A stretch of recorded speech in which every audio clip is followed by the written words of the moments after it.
Hi everyone and welcome on board your really long-haul flight.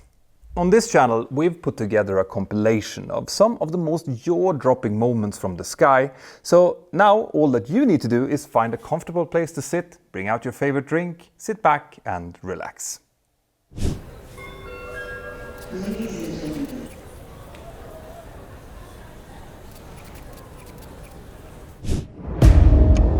Imagine that you're in the cockpit of a commercial airliner, accelerating down the runway, when suddenly you realize that another aircraft is heading straight towards you in the opposite direction. Now this is something that just shouldn't be possible, but yet, here we are. Stay tuned. The 22nd of January 2022 was a nice day in Hayden, Colorado, with only some small wisps of cloud at 500 feet, which were clearing up as the day progressed. The winds were also more or less calm, and because of that, it was turning out to be a good day for recreational flying in the area around Hayden, Yampa Valley Airport. Hayden town lies on the eastern side of the Rocky Mountains, close to several beautiful natural parks, and the closeness to that high peaks in the west means that the airport itself is also situated quite high up, at just over 6,600 feet. This in turn means that the minimum off-route altitude, more out to the east, reaches as high as 16,600 feet, and that's a detail that will soon become important. In any case, Yampa Valley is a relatively small airport and therefore has no dedicated control tower. Instead, it relies on pilots self-reporting their intentions on something known as a Common Traffic Advisory Frequency, or CTAF, where aircraft can also talk directly with each other if they would want to. And on that frequency, there may also be a so-called Unicom operator present who can give weather and traffic information, but that operator has no control function and, as far as I understand, no official procedures to follow either. Now obviously, for commercial traffic to function properly, there needs to be some kind of interaction with the air traffic call system in order to get route clearances, etc. And in this case, that was done through the Denver Air Route Traffic Control Center, ARTCC, on a separate frequency. So what this all meant was that aircraft that were going to fly out of Hayden Yampa Valley Airport on an instrument flight plan would need to keep the CTAF frequency active on one radio and then the Denver ARTCC on the other. All clearances would come from Denver, but in order to keep track of what was going on in and around the airport itself, accurate communication on the common CTAF frequency was absolutely key. Now, if you think that this sounds a little bit messy, I would tend to agree. For an airport with mostly general aviation, I could see this working reasonably fine, but Yampa Valley wasn't just being used by smaller aircraft. In fact, the mix of operations during the 12th month prior to this day had included 2,100 commercial airliners, 3,955 air taxi flights, and 5,413 general aviation movements. That's 11,468 movements in total, averaging around 30 per day. Among all of these were some seasonal operations by the company JetBlue, and on the 22nd of January they had operated a morning service into Hayden from Fort Lauderdale in Florida. On board that flight were the two pilots who will take center stage in this story, but they hadn't actually been operating that particular flight. Instead, they were both based in Fort Lauderdale and had now been rostered to fly as passengers, something known as deadhead or passive duty, into Hayden, and they were then scheduled to operate as active pilots on the flight back towards Florida. The captain was 45 years old at the time and had worked for JetBlue for about 13 years. He was rated to fly several different types, including the ERJ-170, 190 and the Airbus A320, which was the aircraft that they were now about to operate. His total experience spanned just under 11,600 hours. Very similar to my experience actually, and there was no record of how much of that time that he had spent on the Airbus A320 family specifically. But we do know that he was well rested before the flight and that he had only operated around 44 hours during the preceding 30 days, which is quite civilized. The other pilot scheduled to fly on the return flight to Florida was a 40-year-old first officer. He had been working for JetBlue for about 8 years at the time and had amassed a total flying experience of 3,307 hours, with similar type ratings as the captain had. None of these two pilots had any records of previous accidents or incidents, and their training records were not quoted in the report, meaning that they were likely fine as well. Now, it's very likely that these two pilots used some of the time during their flight into Hayden to prepare for their coming outbound flight, and since the airport was a bit tricky, JetBlue had created a special airport brief for it. Airport briefs are normally issued for airports with unusual operational requirements or threats that the pilots needs to be aware of, and in the case of Hayden Yampa Valley, this was because of very high minimum off-road altitude, MORAS, high terrain, high density altitude, and also, and this is super important here, frequent use of opposing runways, as well as high traffic density and no control tower. The briefing also included instructions around how the pilots needed to make traffic calls and monitor the frequency carefully, and that they needed to call up the airport operations on the Unicom frequency 10 minutes prior to departure. It also highlighted that runway 10 was primarily used for arrivals with tailwinds up to 10 knots, so the pilots in this story were likely well aware of all of these things as they started preparing for the return flight. The flight plan and no times back towards Fort Lauderdale were straightforward, and the weather was, like I mentioned before, also not really a factor here. It was cold and it had snowed during the night, but as the day was progressing, the weather was clearing up more and more, leaving only some few fleeting clouds at around 500 feet. So, after their arrival into Hayden, the two pilots soon entered the cockpit and started preparing it for the return flight. They had decided that the captain would operate as pilot flying on this leg, so while he started to set up the cockpit for departure, the first officer went out and completed the walk-around. The aircraft that they were going to operate was a beautiful 12 years old Airbus A320 with no known technical defects recorded in its logbook. And as the pilots continued setting it up, it was also fueled according to the flight plan, which meant that together with the weight of the 102 passengers and 6 crew members, the calculated takeoff weight came to 145,782 pounds, which was 1,800 pounds below the maximum takeoff weight for runway 10. With that weight, the takeoff speeds, V1 the decision speed, VR rotation speed, and V2 the safe engine out climb speed, came to 142, 142 and 143 knots, and that's worth remembering. Now, at the same time as the JetBlue crew were preparing their Airbus for departure, another aircraft was on its way in towards Hayden Yampa Valley Airport. This was a 28-year-old Beechcraft B300 King Air with the tail number N350 Juliet, flown by a male pilot and his wife, and we don't know much more about his age and experience, but it won't really matter much for what's about to happen anyway. He was flying on an instrument flight plan, and as this story really begins to take shape, he had just started his descent and was coming in towards Hayden from the east, with intention to do an ILS approach for runway 10, the same runway that the JetBlue crew were planning to use for their departure. At around time 11:45 Mountain Standard Time, the boarding of JetBlue flight 1748 had been fully completed, and the cabin crew were closing the doors and preparing for departure with 108 passengers and crew on board. The two pilots were also done with their cockpit preparation and therefore now proceeded with the before engine start checklist.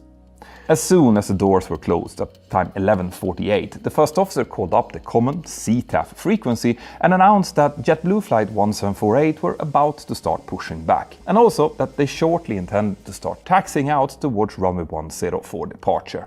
Now, there was no reply to this call, but only 5 seconds later, the Beech King Air called up on the same frequency and said, Hayden Yampa Valley, King Air 350 Juliet. We're about 9 minutes out for a 10 coming in from the east, descending out of 17,000, 350 Juliet. To this call, the Unicom operator responded and explained that there were multiple inbound aircraft, that the winds were calm and that the altimeter setting was 30.36, and the King Air read this back. In the cockpit of the JetBlue Airbus, the two pilots now discussed that last call, especially the fact that there were multiple inbound aircraft for runway 10. And then, the first officer called up Denver Center and advised them that they were still on the ground at Hayden, that they were about to start their engines and would be ready for departure in about 6 to 7 minutes. Denver Center replied and asked if they intended to use runway 10, and when the first officer replied and said that they were, the Denver controller told them to call back when they were at the runway holding point as number 1 for departure and ready to go. That's when they would receive their en route clearance. This was acknowledged by the first officer, and 30 seconds later the aircraft began its pushback and started up its first engine. As that was happening, the King Air also called up Denver Center, but initially got no response. And at the same time, the pilots in the Airbus had just begun starting up their second engine. When the King Air called up Denver Center a second time, he finally got a response, and the pilot in the King Air asked if it would be possible for him to cancel his instrument flight plan and proceed visually towards runway 28 instead, since he could now see that runway clearly. The Denver controller responded that it was up to the pilot if he wanted to cancel his instrument flight plan, so the King Air pilot confirmed that he would do so and then proceeded under visual rules towards runway 28 instead. The controller acknowledged this and told him that he was free to change frequency. So like I mentioned before, the exchange between Denver Center and the King Air, where the pilot advised that he would cancel his IFR flight plan and instead proceed visually towards the opposite runway, runway 28, took place at the same time as the two Airbus pilots were in the middle of starting up their second engine and performed the after-start checklist. This meant that they, even though they would have maybe heard some radio traffic going on, were likely focused on their own duties and therefore didn't pick up the details of that exchange. Remember, the Denver Center frequency was very busy at the time, with several other calls going on as well, so the likelihood of these pilots giving a call from a random King Air any special attention was very low. But the call that happened next should have been easier to pick up. Because at time 11:53 and 7 seconds, the King Air now called up the Hayden Common CTAF frequency with the following message. 350 Juliet's going to go ahead and land 28 Hayden Yampa Valley. We're straight in 28 right now. Now this frequency was significantly less busy than the Denver control, so this call should have been heard by the JetBlue pilots. But they were at this point getting ready to taxi, and that includes looking around, making sure that all ground equipment is clear and preparing to navigate on the ground. So it is possible that they were still slightly preoccupied and therefore didn't catch this call either. Another detail that I want to draw your attention to is the fact that the King Air pilot never used the prefix runway in any of his calls. Instead, it was only referred to as 10 or 28, and even though that might sound obvious to everyone sitting at home, correct and detailed phraseology is actually very important, and certain words contain triggers for us pilots. Now, I am aware that I have only operated a very limited amount in US airspace and that the phraseology there tends to differ in intensity quite a bit. But I have noticed in several final reports that radio calls in the US tends to have a more relaxed nature, and that words like runway or sometimes even complete readbacks are sometimes missing. In this case, the clear use of runway 28 might have actually triggered some attention from the JetBlue pilots, something that the phrase "we're straight in 28 now" just didn't do. In any case, 10 seconds after the King Air had called us in on the CTAF frequency, the first officer of flight 1748 also called in and advised that they were coming off the ramp for runway 10. That meant that they were now about to leave the apron and enter the taxiway heading towards the holding point for runway 10. The Unicom operator responded and just advised them that there were multiple aircraft inbound without specifying to which runway. And he then gave them the wind as calm and altimeter setting 30.36, which the first officer also acknowledged. The JetBlue pilots then proceeded with reading through the after-start checklist, and at the very same time the King Air called up and reported that 350 Juliet's 12-mile final 28 straight in Hayden Yampa Valley. Still without using that prefix runway. So again, this call happened as the two JetBlue pilots were busy doing something else, and only a few seconds later the first officer told the captain that they were number 1 for departure and asked him if he wanted to do something else first. This was likely to see if he should call up Denver Center and report that they were almost ready, but the captain responded that they should probably wait for those inbound planes to come in first. This shows good airmanship on behalf of these two pilots who, at this point, were both expecting that all inbound traffic were coming in towards runway 10, the same runway they were planning to use for takeoff, so waiting for them would make perfect sense. Now, expectation bias is a very powerful psychological phenomenon where a person's expectation of what's going on or what's going to happen will heavily influence what they hear and how they will interpret any information. In this case, both of the JetBlue pilots had at a very early stage formed a mental picture of the traffic flow into the airport, which included multiple inbounds to runway 10. And since there was no controller at the airport, they had then missed the calls from the King Air, which indicated that he had now chosen the opposite runway for landing. Hopefully that explains what happened next, because without this psychological explanation, it doesn't make almost any sense at all. Because now, the two aircraft started talking directly to each other, with the King Air pilot asking on the frequency, "Anyone about to depart 10 at Hayden?" and the captain in the Airbus answering, "JetBlue 1748 is going to hold short of runway 10 at the end of the runway, waiting for our clearance." The King Air pilot then continued, "All right, we are on a 10 miles final 28 straight in." and to that, the captain finally responded, "All right, copy that. We'll keep an eye out for you." which the King Air pilot then acknowledged. Now, that's pretty clear, don't you think? Well, keep in mind here that whilst the King Air pilot had clearly said 28, he still wasn't using the prefix runway. And because the two JetBlue pilots were so convinced that he was on final for runway 10, this information just didn't seem to register. Instead, the pilots in the Airbus commented, "All right, so he's coming in now," both expecting to see him turn up on the right-hand side soon. They then started going through the before takeoff checklist where they verbalized the V speeds of 142, 142 and 143, checking that those speeds were properly set in the FMC, on their screens and also in the mode control panel. Once that was done, the first officer took back the radio and called up Denver Control, like he had promised to do, in order to copy the en route clearance. And now, the next piece of this puzzle falls into place. The first officer said, "Denver, JetBlue 1748, number 1 at runway 10, ready for departure." The Denver controller responded and asked him to confirm that they were fully ready, which the first officer also did, and the controller then said, "JetBlue 1748, cleared from Hayden to Fort Lauderdale as filed, climb and maintain 13,000, squawk 0622, release, clearance void if not off in 2 minutes." Now, whilst the first part of that clearance was a standard en route clearance with routing, altitude and transponder code, the last part was something very specific for an uncontrolled airport.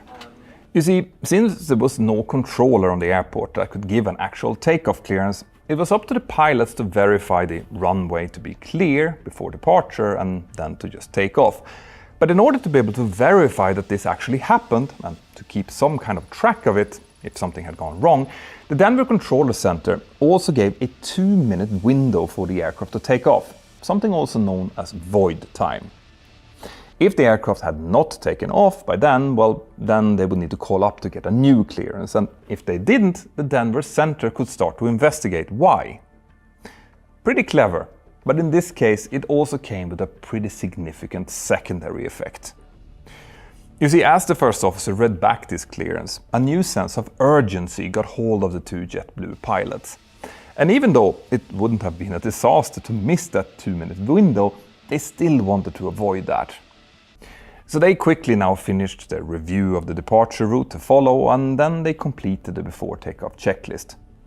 Both of them then looked out through the right to see if they could see the traffic that they were expecting on final for runway 10, but they couldn't see anything there, neither out through the window or through the TCAS on their navigation display. So they figured that the inbound traffic must be very slow moving and that they therefore would have plenty of time to take off before it became a problem. Now at this point I should probably explain a few things here.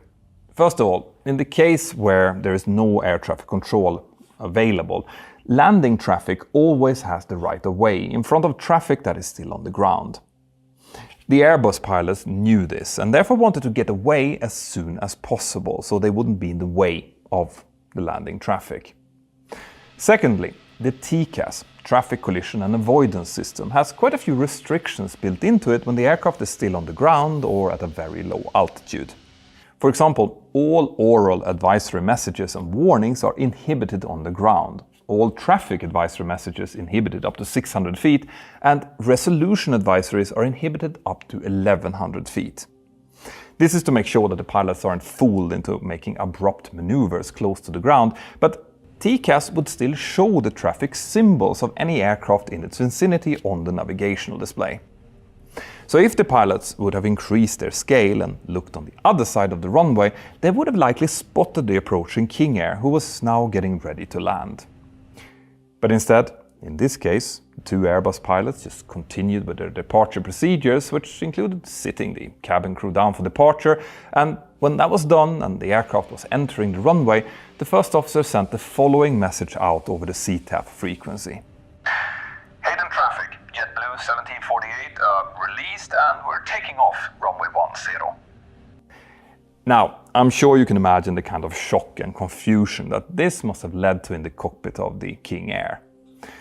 This pilot likely thought that he had been more than clear of where he was and what he was doing, since he had made at least 3 different position reports, including direct communication with the two JetBlue pilots.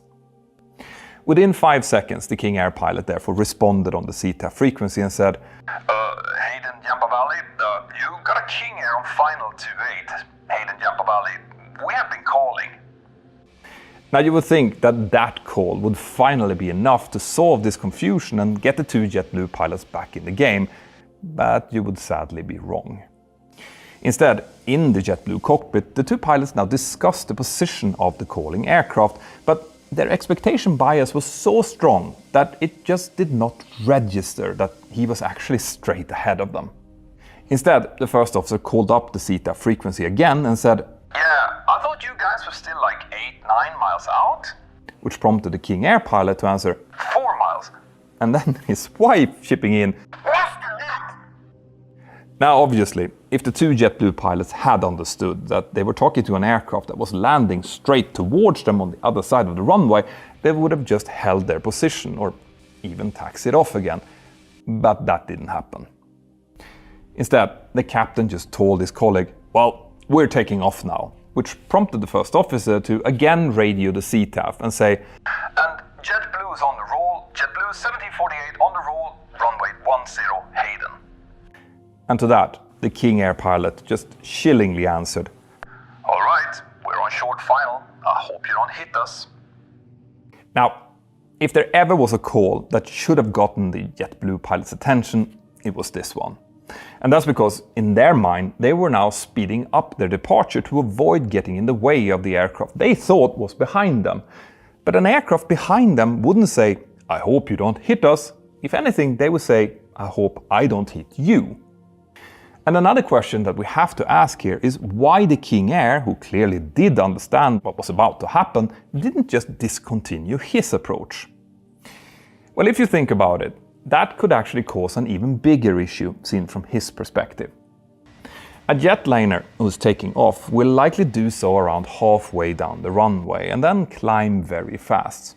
And the King Air, who was on path to touch down on the touchdown zone on the other side, would therefore, at least theoretically, be out of the way of the departing airliner, providing everything went as it should. But if he would choose to go around and start climbing, he would be at a higher altitude further down the runway and could then possibly be even more likely to have a head-on collision with the Airbus. On the other hand, he could have just broken off and proceeded visually for a downwind for runway 10, but this is not something that a pilot should ever have to consider. And I can't even imagine what must have been going through his mind when he heard that JetBlue was now taking off straight towards him. In the Airbus, everything initially proceeded normally, with the captain spooling up the engines and then pushing the thrust lever forward into the full toga detent, and they were using full thrust here likely because of the high pressure altitude of the airport. So the two jet engines now roared into life and with full effect started slowly accelerating the aircraft down the runway. The first officer soon called out "airspeed alive" as the speed tape started moving on his primary flight display, and then only 7 seconds later he said, "He's on 28?" To which the captain responded, "Is he? Oh shit," followed by the first officer making the standard 80 knots, power set call. So what had happened here was that the first officer had done a standard scan of his instrument and had therefore noticed a TCAS target straight ahead in their takeoff direction. This happened before 80 knots was called, so the correct thing for the captain to do would have been to execute a low-speed rejected takeoff and then just taxi off. But that didn't happen. Instead, both pilots now started looking out through their windows to try and identify the aircraft visually, but because they were now trying to see a majority white aircraft towards a background of white snowy mountains and a thin cloud layer, they could see nothing. Meanwhile, their Airbus was accelerating with each passing second, making the decision to reject harder and harder. The JetBlue pilots continued to discuss whether any of them could actually see the traffic, but none of them could. And as that discussion was going on, the King Air pilot again came onto the frequency and asked, "You guys do a quicker turnout in case we're..." and was then stepped on by another transmission, likely from the JetBlue first officer, who was responding, "Yes, sir." Now, we don't know for sure, but maybe that last transmission gave the JetBlue captain what he needed in order to make a decision about what course of action to take. Like I mentioned before, a rejected takeoff would have been the most sensible thing to do, and it could have been taken all the way up to V1, as this was clearly a situation of the aircraft being unsafe to fly. But faced with a situation he had likely never seen before, and the associated startle and stress that came with that, it's possible that the captain was now temporarily overwhelmed, and that therefore the mention of an early turn took over in his head. In any case, when that transmission happened, he just responded, "Oh, Jesus Christ," and then he started pulling back on his side stick. Now, this happened just as the aircraft passed 118 knots, meaning a full 24 knots before it had reached its calculated rotation speed. And because of that, the first officer now shouted out, "You're slow! Airspeed, airspeed, airspeed, airspeed!" But the nose of the aircraft had, at this point, already started rotating and was now moving into a higher and higher angle. Now, the way that the rotation speed is calculated is by using performance data from the aircraft combined with weight, temperature, pressure and a few other things to determine when the aircraft will be able to safely take off and then continue to fly with required margins. If the aircraft is rotated before that speed, there will not be enough air flowing over the wings to effectively carry the aircraft into the air. And that means that unless the rotation is discontinued, the aircraft will just increase the nose angle until eventually its tail will scrape the ground, which will happen at an angle of about 11.7 degrees or so if the main gear is compressed. And that's exactly what now happened.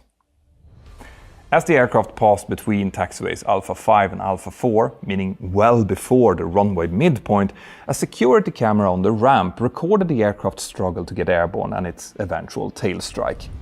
In the cockpit, the pilots could feel a strong bump as the tail touched the ground, and it was much more pronounced and violent than they thought that a tail strike would feel like. The aircraft then slowly got airborne, and the captain lowered the nose to allow the speed to start building up. The first officer called out "positive rate" and then took the gear up, whilst the captain called out "What the was that?" And to that, his colleague just responded, "I think it may have been the tail." But now they had other things to think about, because the King Air was just 2.3 nautical miles in front of them, approaching fast. And like I explained before, TCAS would not give them any resolution advisories this close to the ground. So the captain quickly started turning right to avoid the oncoming traffic, whilst the King Air pilot made an unintelligible call on the frequency. The JetBlue first officer responded by saying, "JetBlue's making the turn." To which the King Air finally responded, "Yep. He was now on very short final, and since he could see the Airbus turning away in front of him, he decided to just continue and land. After the aircraft was safely down, the King Air pilot taxied into the apron and then called up Denver Control to ask about the best way to report this incident. He must have been quite upset by the whole ordeal. But this story is still far from over. In the JetBlue cockpit, the pilots now continue their normal procedures by retracting the flaps and completing the after-takeoff checklist. At the same time, they were obviously discussing what they had just experienced, and both of them agreed that they had been sure that the other aircraft had been on final for runway 10.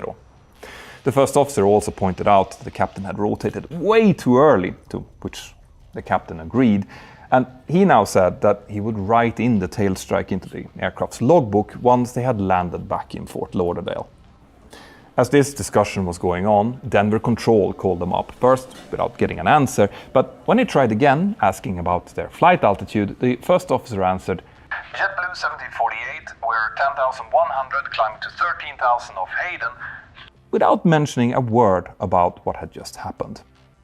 The controller responded that he had radar contact with them and that they needed to maintain 13,000 feet because of some traffic, a Hawker maintaining 14,000 feet straight ahead of them.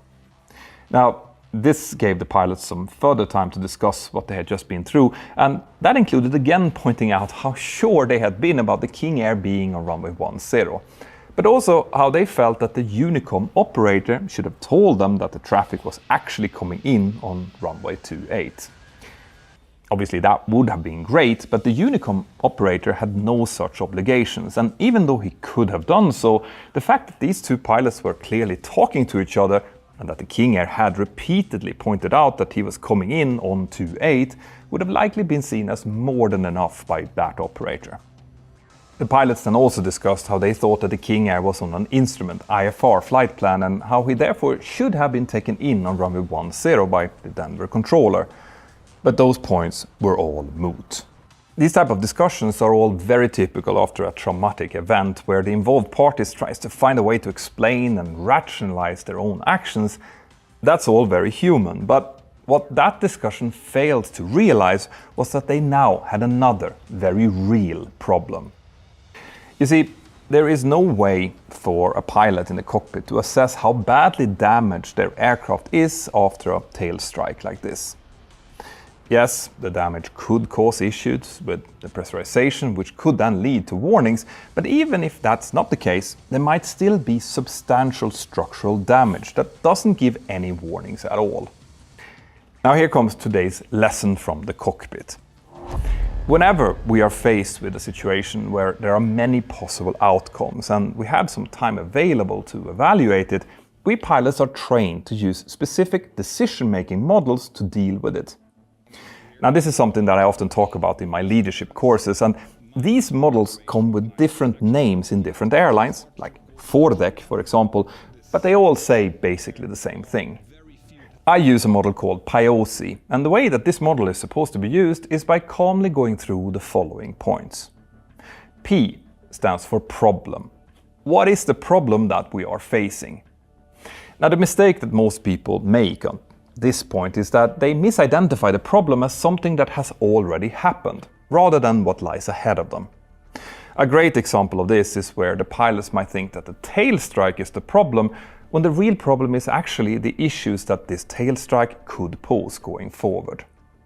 If this model would have been used correctly here, the problem would have been possible structural damage to the aircraft, which could lead to further structural issues, pressurization problems, and any number of further failures. Now, when PIOSI is being used, it's always a good idea for the most senior member of the team to ask the question, what do you see as the problem? And then let the most junior team member answer that question. This is because it's possible that this junior crew member could come up with things that the senior hadn't thought about, and he or she will be more likely to state those opinions if asked first, rather than after the more senior members have spoken. So in this case, if the captain would have asked his first officer, he might have responded exactly this: tail strike with possible structural issues, and that would have then brought them to the next step in PIOSI, which is the I for information. This step includes gathering information, which could be done from other crew members, ATC or weather sources for example, but crucially it could also come from manuals and emergency checklists. And as it turns out, even though no ECAM warnings or action items were present in this case, there still existed an Airbus QRH checklist for tail strike. That checklist stated 1. Land as soon as possible. 2. Max flight level is 100 or MSA, rate of climb should be targeted to 500 feet per minute, descend to 1000 feet per minute and approach with normal rate. 3. Notify air traffic control of rate of climb. 4. Ram air on. And 5. Pack 1 and 2 off. Now this is quite straightforward and it really shows the crew that this is a serious issue, hence land as soon as possible. The rest of the checklist basically tells the crew not to pressurize the aircraft, as the pressure vessel is basically like a balloon, and if that balloon has been weakened by the tail strike, it could pop and then cause even worse damage. With an unpressurized cabin, the climb and descent rate will directly affect the passengers, so higher rates will quickly become very uncomfortable, and that's why the checklists referred to those rates. Anyway, if the information gathering is done correctly, well then the next part of PIOSI becomes much easier. O stands for options. In this case, the QRH checklist said that they needed to land as soon as possible, so options here would have been more about choosing a suitable diversion airport. S stands for select, which means actually selecting one of the options. The first E stands for execute that option, and the second E stands for evaluate. Now, doing a proper evaluation is super important as you go along, since new problems might arise, forcing you to change your plans. So basically, that last E brings you back to the beginning of PIOSI again, like a round clock face. So this is how these decision-making models are supposed to be used, but the pilots in this JetBlue cockpit didn't seem to follow any of these structured models, even though they did still do some of the steps. They started by completing the after takeoff checklist, which would have included verifying the aircraft's pressurization. And when they saw that this was working normally, they seemed to have assumed that the tail strike was no big deal.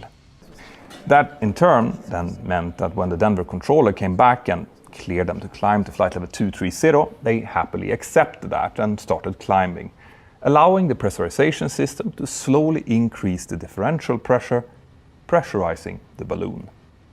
Now, as I mentioned in the beginning of this video, the minimum off-route altitude, MORA in this case, was very high, 16,600 feet where they were flying, so they would have had to climb to that altitude anyway, unless they would get radar vectors lower.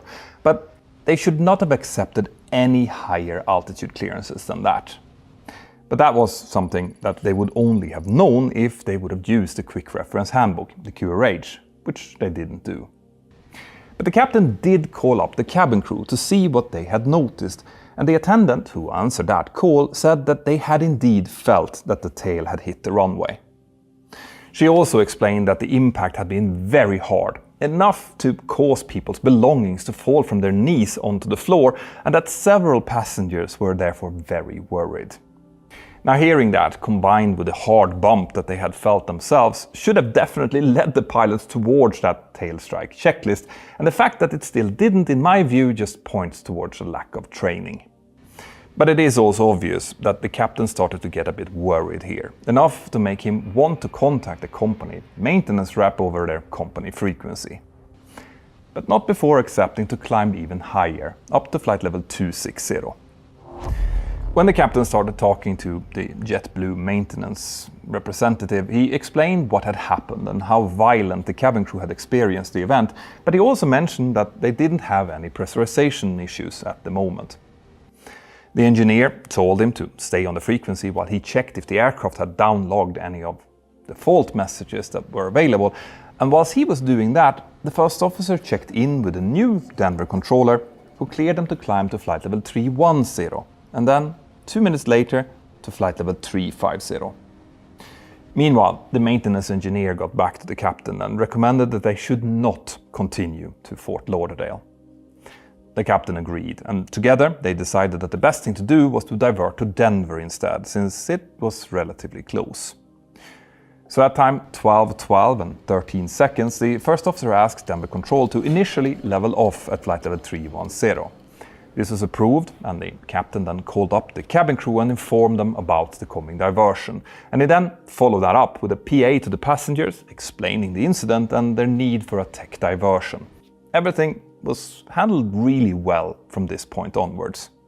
The crew then informed the controller that they needed to divert to Denver due to a technical issue, and when asked if they had an emergency, they responded that they didn't, which was perfectly correct in this case since there was no indicated imminent danger.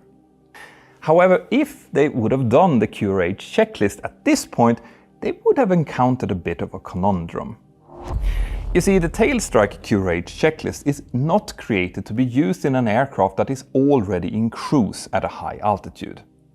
It instead assumes that a tailstrike is sensed immediately and that the checklist is therefore executed before the aircraft climbs above the maximum altitudes of 10,000 feet or MSA, whichever is higher.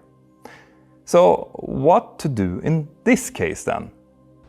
Well, these pilots never actually took up the checklist, so it wasn't really an issue for them, but what if they had? Now this is an open question to you, but it actually has led to some confusion and issues in the past where pilots have followed the checklist to the letter and therefore ended up depressurizing the aircraft at altitude with an emergency descent as a result. This is actually something that I think that both Airbus and Boeing should improve in their tailstrike checklist, since it is far from clear. But my guess is that the most rational thing, if the aircraft is already pressurized and at high altitude, would be to perform a gentle pressurized descent down to below 10,000 feet. The differential pressure, meaning the difference in pressure between the inside and outside of the cabin, would then also gently decrease. And once the aircraft is below 10,000 feet, you could maybe consider depressurizing it then, gently of course, and follow the checklist from that point.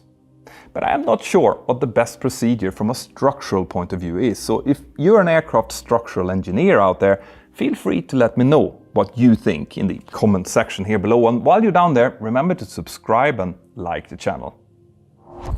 In any case, Flight 1748 soon started descending down towards Denver, and they now also had to explain to the controller what kind of maintenance issue that they had. During the descent, both pilots continued to discuss how this mistake had been possible in the first hand, and in that discussion they actually did mention expectation bias as the most likely culprit. And they also discussed that they could have rejected, which I think was a quite nice touch. You see, we pilots do make mistakes, and the absolutely most important thing, after having solved those mistakes of course, is that we try and learn from them. But in order to do that, we need to be able to first self-critique, because without that there can be no learning, and that's something that I want you out there to take away from all of this. If something you didn't want to happen happened, ask yourself honestly if you could have acted differently, and don't try to just deflect the blame. That will likely lead to the most effective learning experience for you, and that's what I'm hoping for. Anyway, the crew of JetBlue Flight 1748 were eventually told to expect a visual approach into Denver, which they then briefed for. And at time 12:42 and 14 seconds, about 45 minutes after the tailstrike had occurred, the aircraft touched down safely on runway 35 right and then taxied into the apron. The passengers were disembarked and eventually provided with an alternate flight down to Florida, but the aircraft was grounded with substantial damage to its tail section, as you can see here.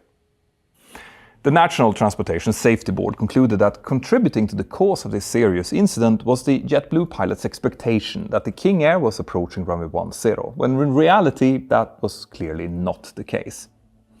The King Air pilot's non-standard phraseology, specifically the fact that he didn't say runway in any of his calls, was seen as one of the reasons why the pilots didn't snap out of their faulty mental model. And the captain's early rotation when surprised by the oncoming traffic then directly led to the tailstrike. JetBlue has, since this incident, been working with their instructors to give better guidance on how to safely operate from untowered airports, how to deal with unenunciated failures like tailstrikes, and just general QRH procedures. Now, I have no information about what happened to the two pilots, but I hope that they just received some extra training and were then allowed back to the line again, because that's how just culture should work. People should not be punished for honest mistakes, especially after having accurately reported them.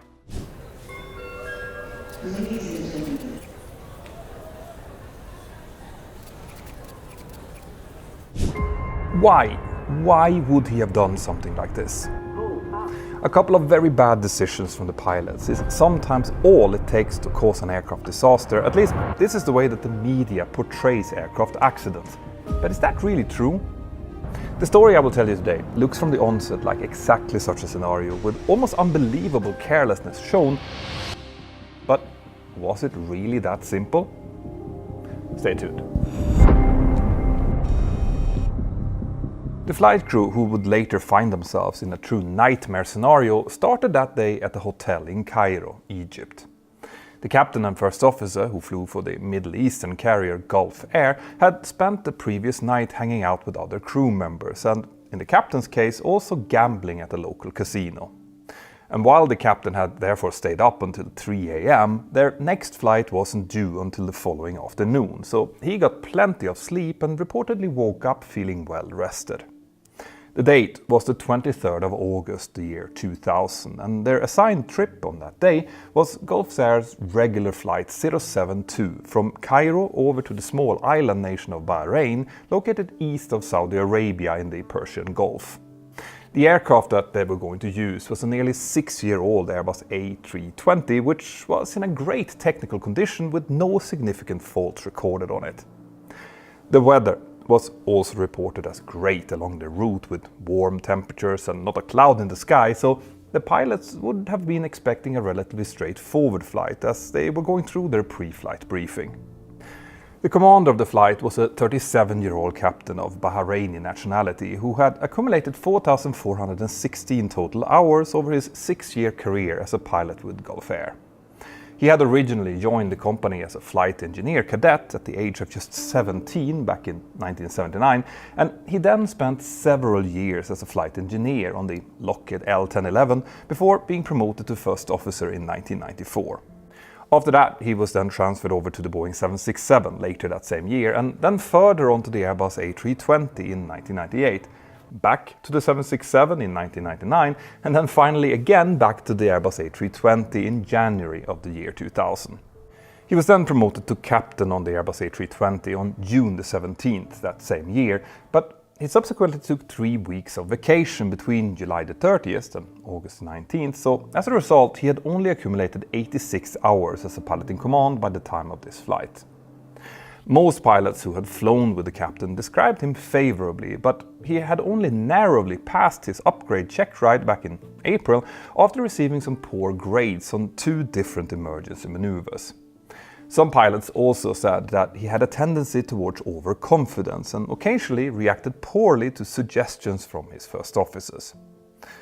Speaking of which, working as his first officer on this day was a 25-year-old Omani national who had only been flying the Airbus A320 for Gulf Air since April that same year, which meant that he had only accumulated a total of 608 hours. Now, his training record was quite spotty, and in fact he had initially failed his Airbus A320 proficiency check back in October of 1999 after receiving D grades on 7 different items, including VOR DME approaches, normal landings, as well as automation technology. Captains who had flown with the first officer described him as timid, meek and slightly reserved, albeit keen to learn. And they also mentioned that he had shown some difficulty with handling unfamiliar situations, that he didn't ask clarifying questions and might hesitate to challenge the captain. One instructor had deliberately tested the first officer on that point by exceeding the taxi speed limits on purpose during a simulator session, just to see if the first officer would say something. But he didn't. It should also be mentioned that despite being very new to the job, the first officer already had a previous incident on his record. In January of 2000, while the first officer was undergoing line training under supervision, the aircraft he was flying had struck debris during takeoff from Abu Dhabi and was subsequently unable to pressurize. An internal Gulf Air investigation into that incident found that the flight crew displayed poor airmanship and awareness during the emergency, and the first officer ended up being sent for 2 days of remedial training because of this.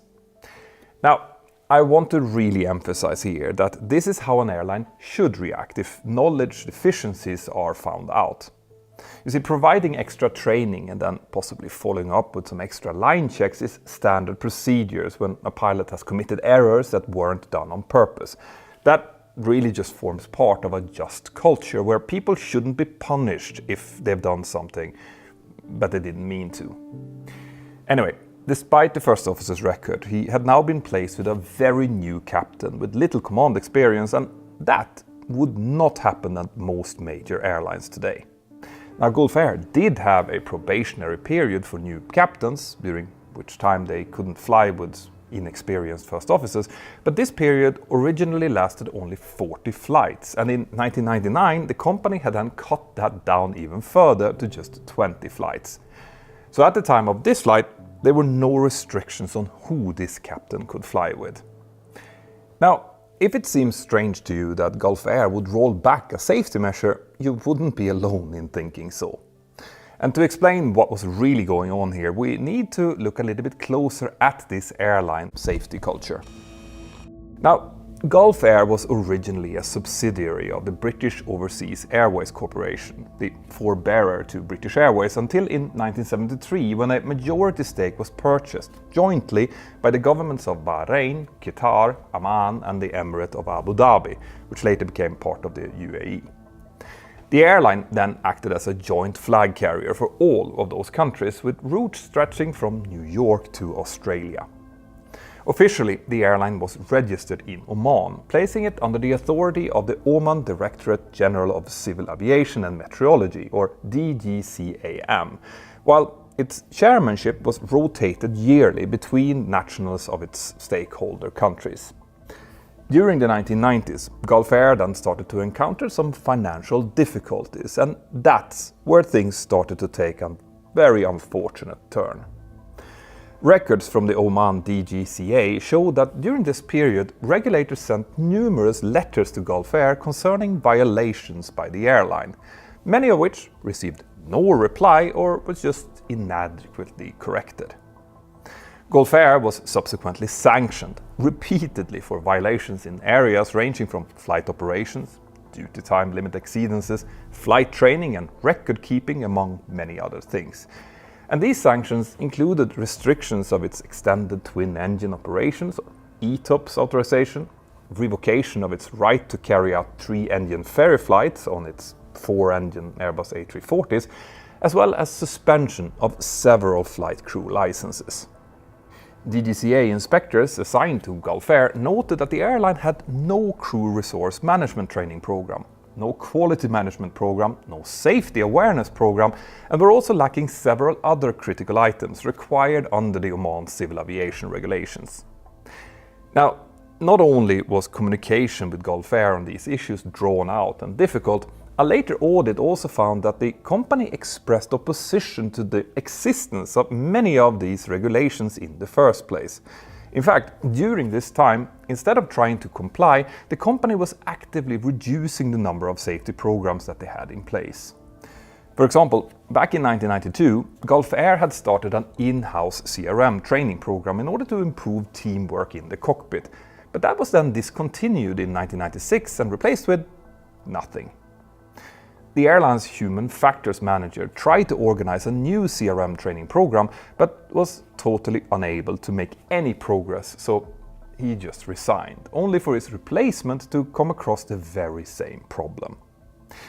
Now, what all of this shows us is that Gulf Air's management seemed to have a really problematic attitude towards flight safety. And it looks like Gulf Air executives might have been viewing safety as a cost to be minimized, instead of recognizing that safety programs like these tend to save money in the long term. As the saying goes, if you think safety is expensive, try having an accident. Now, in 1999, Oman then introduced a requirement for all airlines in the country to have CRM training programs, at which point Gulf Air basically just complied, and contracted a third party to implement one by May of 2000.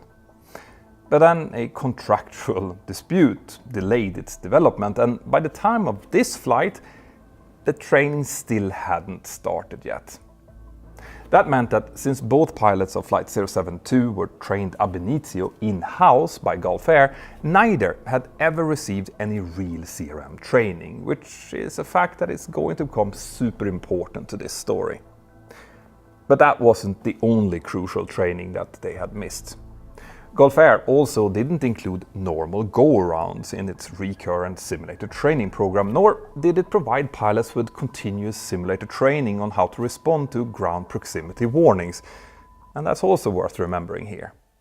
So overall, I would say that the quality of training that these pilots had received was probably a bit below the standard that should have been expected, and soon we will see the consequences of that.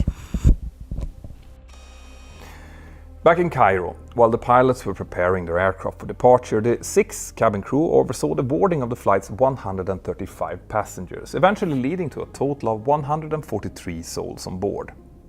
Now, the flight was originally scheduled to depart at 1600 hours local time, but the pilots only arrived to the aircraft shortly before that.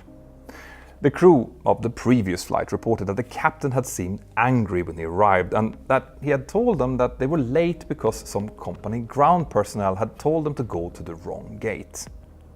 As a result, the flight eventually departed 52 minutes late, pushing its expected arrival time to well past 1900, by which time it would be fully dark in Bahrain. Anyway, the pilots proceeded with setting up the aircraft, and after a completely normal departure, the flight soon continued its climb up to its cruising altitude and then proceeded uneventfully towards its destination, crossing over the Arabian Peninsula with the sun setting behind them. The captain was acting as the pilot flying and the first officer as pilot monitoring for the whole flight, and there are no indications that anything out of the ordinary happened during the cruise phase of the flight. Eventually, though, Flight 072 started getting closer to the destination and they began their descent while within the Dammam air traffic control sector in Saudi Arabia. And this is where we will pick up the sequence of events at time 1921 as the aircraft descended through 14,000 feet. Dammam approach control soon cleared Flight 072 to proceed on its own discretion directly towards the initial approach fix for runway 12 at Bahrain International Airport, and the controller also told them to descend to 3,500 feet and to contact Bahrain approach.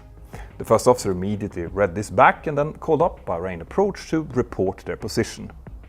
When the new controller heard this, he asked the flight to confirm that they had been cleared down to 3,500 feet, which was standard for the aircraft transitioning over from Dammam. But the captain had apparently misheard that previous clearance and told the first officer to report that they were only cleared to 7,000 feet.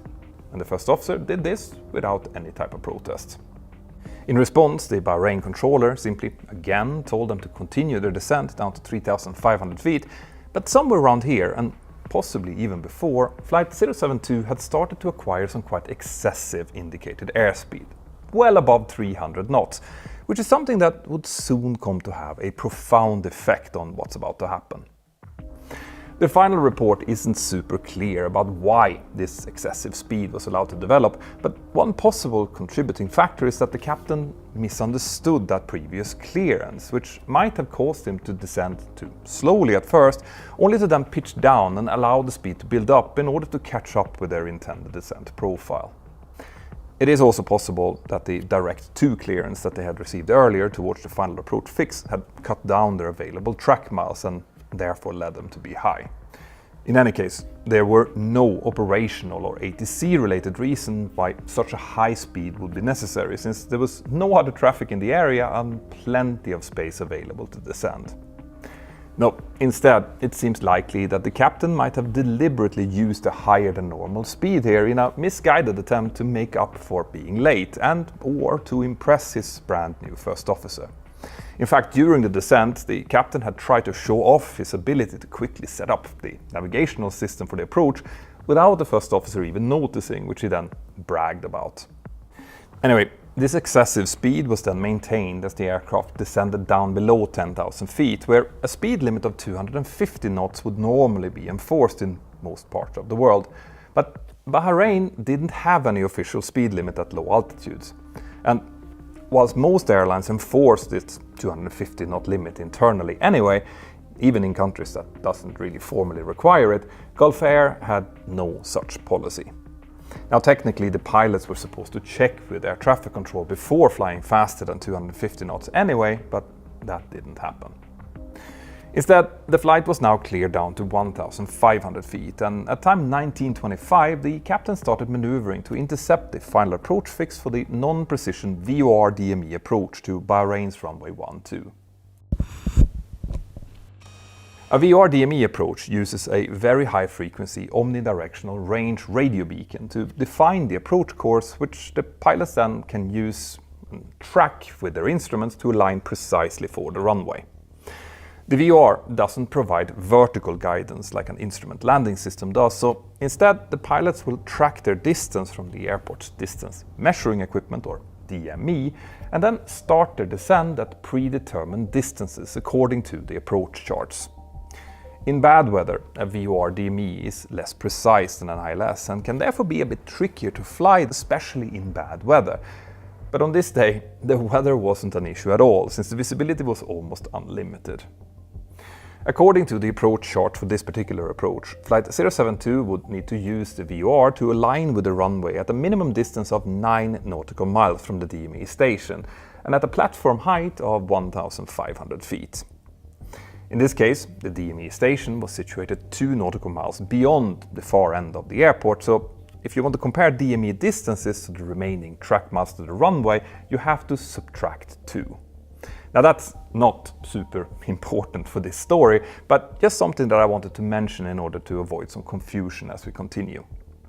Now, after aligning with the VOR at 9 DME, the chart called for level flight at 1,500 feet until reaching 7 DME, at which point the pilots could initiate a steady descent down towards the runway.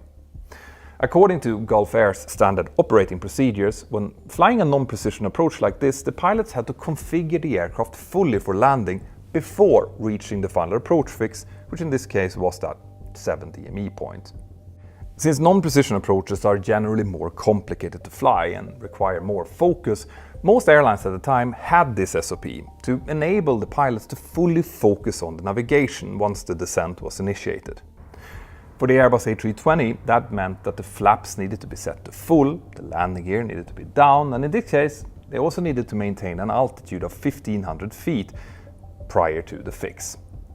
On top of that, the indicated speed could not be more than 5 knots below or 10 knots above the calculated approach speed, which for Flight 072 was set at 136 knots. If these parameters were met, well, then the approach would have been allowed to continue, at least down until something that we refer to as the approach gate. Under the stabilized approach concept, an approach is considered stabilized if, upon reaching the approach gate, the aircraft is in the landing configuration, the thrust levers are set correctly, the speed, course and altitudes are correct, and only minor control inputs will be needed in order to land in the touchdown zone.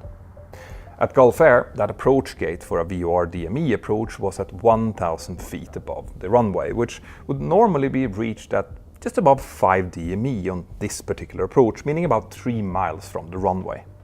Now, the correct thing to do is to go around if the company's stabilized approach criteria can't be met by the approach gate, but Gulf Air's manuals just said that the pilots should consider going around in that scenario, which seems to imply, improperly of course, that the pilots had a choice to continue instead.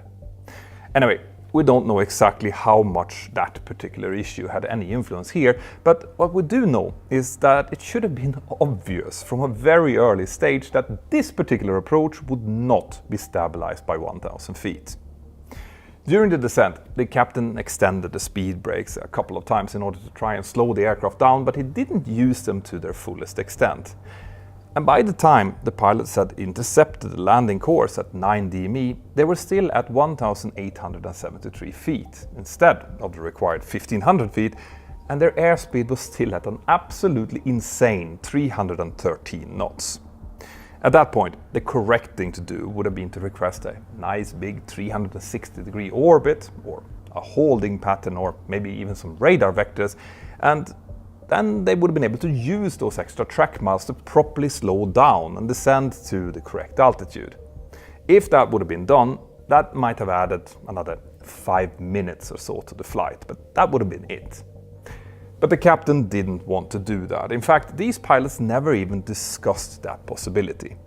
Instead, the captain simply extended the speed brakes again and continued barreling onwards towards the final approach fix without saying anything about how he was going to deal with the situation. One of the consequences of flying at such high speeds is that the timeline where you need to act and do things during the approach becomes really compressed. And that can make it really easy to fall behind the aircraft and therefore make the situation even more complicated.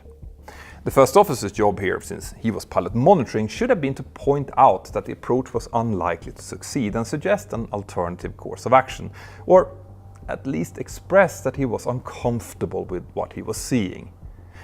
But this poor first officer, who, remember, had no CRM training to teach him strategies for speaking up, just remained silent. In fact, at no point during this flight did the first officer do anything except respond to instructions from the captain and read checklist items. He never provided any original input, and the captain never really asked for any either. That left the captain basically flying solo, which is not what you want in the type of high workload situation that can develop when you're too fast on approach, as we will soon see. Anyway, as Flight 072 approached the final approach fix at 7 DME, the captain now instructed the first officer to report that they were established on the VOR DME approach. And when he did, the Bahrain approach controller responded by handing them over to the tower controller, who immediately cleared the aircraft to land. The first officer read this back, and Flight 072 now passed the final approach fix at 7 DME, which meant that the captain could start descending down towards the runway. At this point, the plane was not in the approach configuration at all. The landing gear had just been extended, but the captain was only calling for flaps 1, and their airspeed was at 224 knots, and their altitude at 1,678 feet, so still almost 200 feet too high. Now, the Airbus A320 has 5 flap settings, starting with 0, meaning retracted, 1, 2, 3 and full, where flaps full was normally used for landing in Gulf air. But each flap stage must be selected below a certain indicated speed, because at higher speeds the aerodynamical pressure on the flaps could otherwise be too great. That's why the crew had been unable to extend the flaps to the landing position before reaching the final approach fix. And they were now in a position where it was impossible to configure fully for landing before reaching the approach gate, since there just wasn't enough time left to slow down. Instead, as the flight approached 1,000 feet, the captain announced that he was now visual with the airfield, and therefore, in his mind, he had switched from an instrument approach to a visual approach. You see, when flying visually with the runway in sight, the approach gate can be brought down to 500 feet instead of 1,000 feet, so he likely tried to just buy himself some extra time here by using that rule. But at this point, their airspeed was still at 207 knots, over 70 knots too high, and the flaps were still only in position 1. The captain announced that they had to be stabilized by 500 feet, and he then ordered the first officer to select flaps 2, but within the next 15 seconds, he finally started to realize the inevitable, and at time 1927, he declared, "We're not going to make it." Of course, this was a very unsurprising conclusion, something that he could have very easily avoided by slowing down further out or asking for more track miles, but his overconfidence had now led him to this crossroad. And to be perfectly honest here, most pilots have been in similar situations at some time during their career. I definitely know that I have. Standard procedure at this point would have been to just execute a normal go-around, which for this approach was as simple as just to climb straight ahead following the runway heading to 2,500 feet and then return to the start of the approach for another attempt. But instead of doing that, the captain just allowed the descent to continue for a short period while he decided on a proper course of action. And then he disconnected the autopilot, turned off the flight directors, and told the first officer to request a 360-degree left orbit. Now it has to be emphasized here that once you have passed the final approach fix, the only permitted maneuver are to either continue for landing, go around, or possibly circuit to land on the reciprocal runway if that has been pre-briefed. An orbit on final approach is not standard practice and should not be attempted, since visual maneuvers outside of the ones that I just mentioned must be conducted above the minimum safe altitude, which in this case was 1500 feet. And in most cases, airlines have even more stringent rules about 360s than that. Now the reason for this is that it's just plain risky to do something like this, since it normally just destabilizes the approaches even further. And most transport aircraft aren't really designed to perform complex maneuvers in full landing configuration either. So all around, this was a pretty bad idea. Now the first officer should have spoken up here and said something like, "Hey, I think we should just go around." And if he would have done that, it is likely that the captain would have listened to him. You see, we captains can sometimes get very deep into the get-there-itis, and we actually appreciate when the pilot monitoring speaks up and offers a voice of reason. But instead, this first officer just continued to say nothing, and the captain therefore started to execute a fully manual 360-degree orbit on final approach on a moonless night, partially over water at less than 600 feet above the ground. Now, I want to stop here and ask a really important question.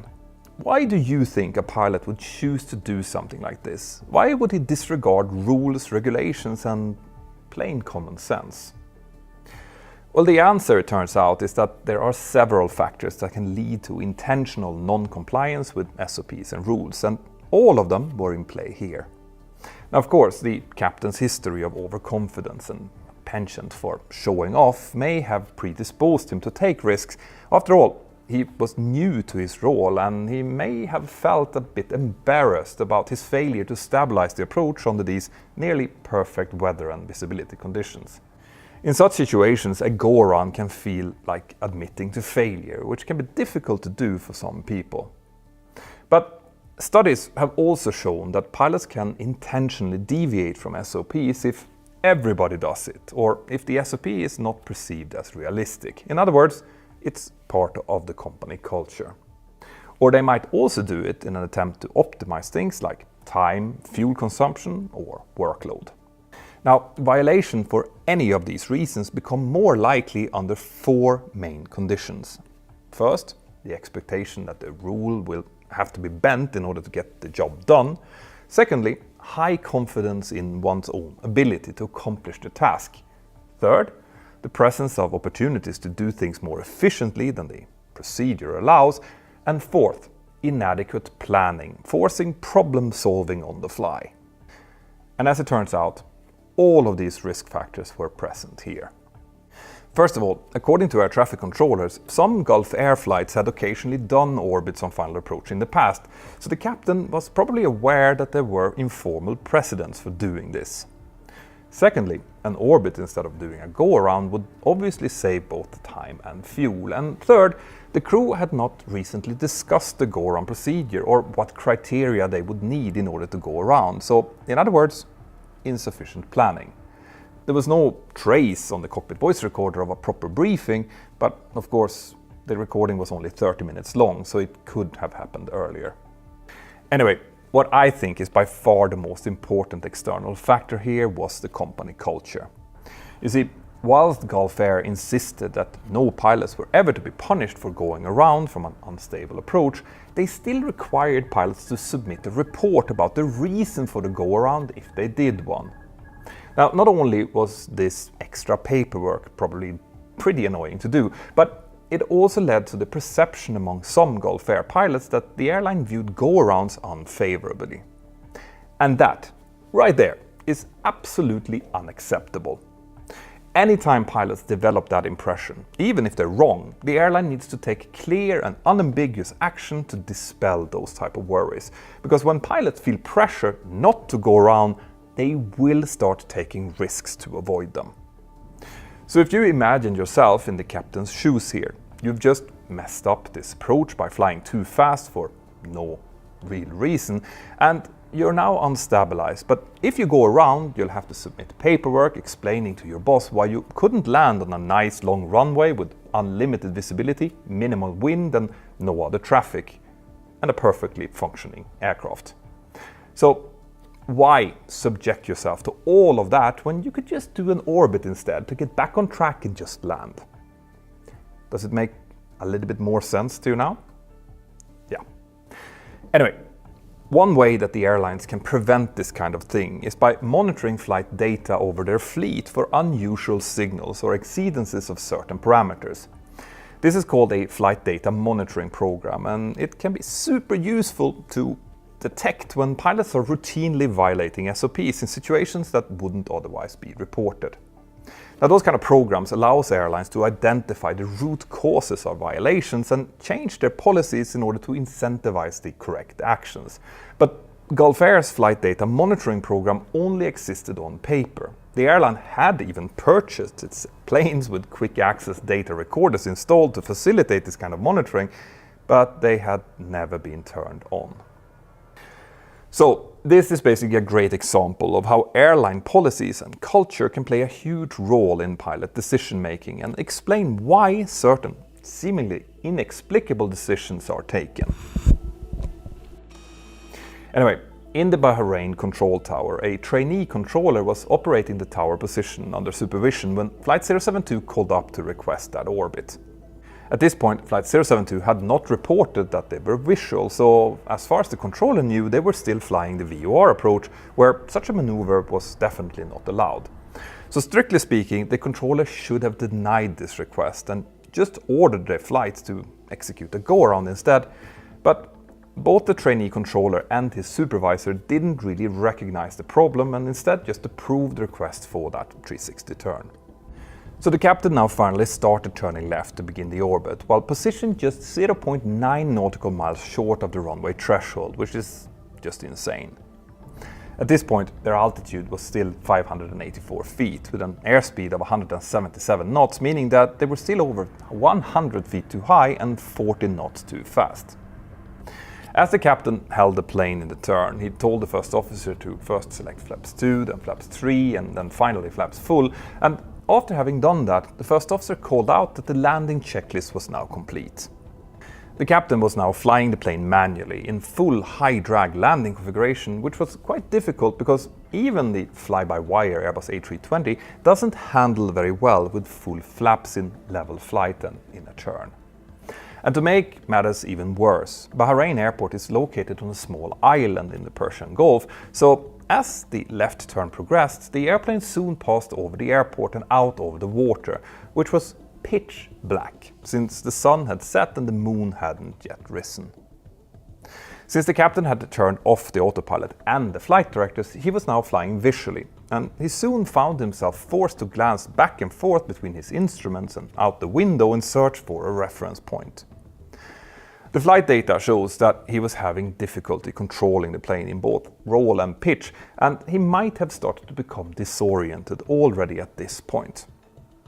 During the orbit, their altitude fluctuated wildly from as low as 332 feet to as high as 965 feet, and they repeatedly exceeded the normal 25-degree maximum bank angle, reaching a maximum of 36 degrees of left bank. In the tower, the controllers were somewhat concerned by Flight 072's erratic flight path, but as the flight neared the runway centerline, the tower reissued the landing clearance anyway. At that moment, the first officer declared runway in sight as the airport lights became visible again off to their left. And when catching sight of the lights, the captain instinctively leveled the wings in order to regain his bearings and determine his position relative to the runway. But he did so way too early. The airplane was now flying almost 90 degrees off the approach course, soon passing a beam the runway threshold, which was near their 10 o'clock position. The captain started cursing and announced, "We overshot it!" at which point he resumed the left turn and also started pushing the thrust up. Clicking his tongue in frustration, he then told the first officer to call the tower up and announced that they were now finally going around. At the time the go-around was initiated, the captain was probably already somewhat disoriented and definitely quite stressed, not only by the difficulty of the maneuver, but likely also by his failure to achieve the intended goal. So far, everything the captain had tried only seemed to make their situation worse, and now that he had finally decided to bail out, he found himself doing so from a highly abnormal position. When we humans are under a lot of stress, the likelihood of making errors increases significantly, and sometimes those errors compound, making the situation more stressful, which makes errors even more likely until things start to spiral completely out of control. And that is exactly what now happened over the coming 55 seconds. Now, during a go-around, the pilot should apply go-around thrust, pitch up to about 15 degrees, retract the flaps to position 3, verify positive climb, and then retract the landing gear. These are memory items, so the pilots need to know them by heart. But in this case, not only did Gulf Air pilots not practice normal go-arounds in recurrent simulator training, the high stress and their unusual position relative to the runway would likely have made it more difficult for the pilots to recall those memory items while still trying to maneuver the aircraft.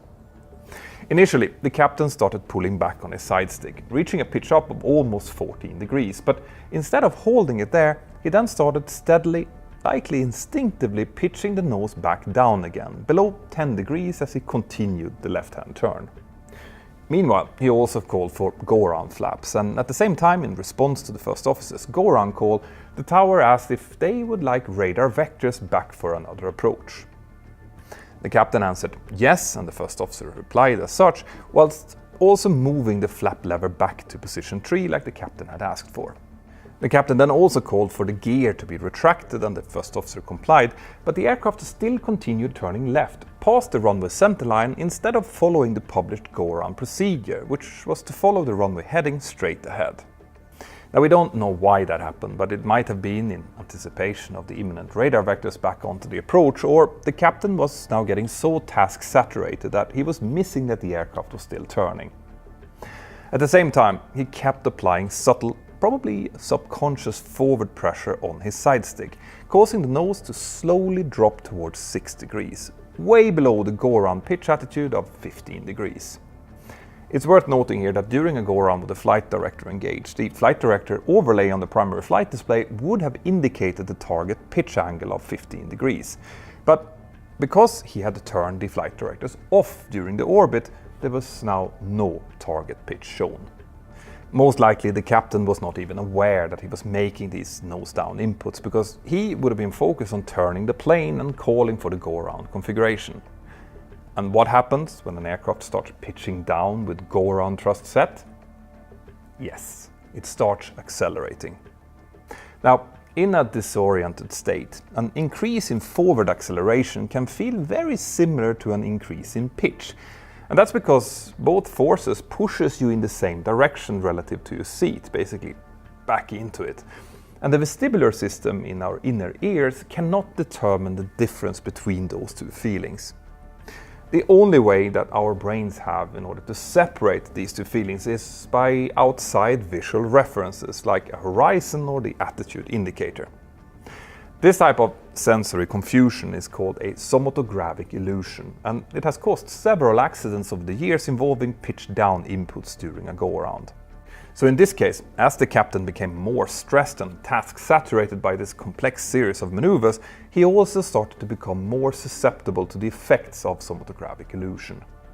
As the engine spooled up the toga thrust, the low pitch angle resulted in more and more acceleration, which would have also added to that illusion with each passing second. The first officer now made the standard positive climb and gear up callouts, and at the exact same moment he did so, the controller instructed them to fly on heading 300 degrees and also to climb to 2,500 feet. The first officer correctly read this back, and the captain asked him to repeat the heading, which he also did. The first officer then asked whether they should turn right or left to the captain, but the captain just did not respond.